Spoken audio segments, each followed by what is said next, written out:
Hello, welcome to Southampton University. Well, as you can see from what I'm wearing, we're working in sterile laboratory conditions here for this experiment to show the antimicrobial qualities of copper.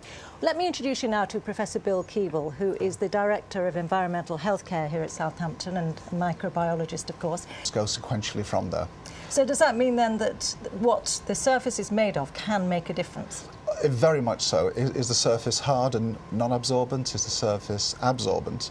We know, for example, that stainless steel and plastics, hard surfaces which germs can survive on for weeks and months, whereas on copper, our research suggests they die very quickly. So what are we going to see today then? Well, it's very exciting. What we're showing is that bacteria die rapidly on copper.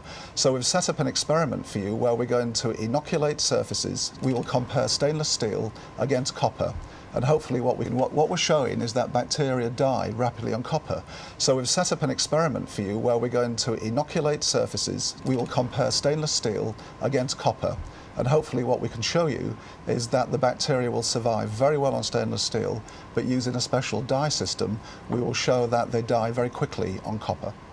Happening to do is we're going to take the notorious MRSA bug and we're going to put 10 million of the cells on stainless steel, 10 million of the cells on copper, and what we hope to show you is that they live very happily on the stainless steel, but they die rapidly on the copper. And in theory, how long will it take before the bugs are killed off on the copper? Well, we hope to show you that things are going to happen in 2 or 3 minutes, and certainly by 10 minutes, hopefully they will have all died out. So what you're seeing here are the individual bacteria sitting on the stainless steel surface.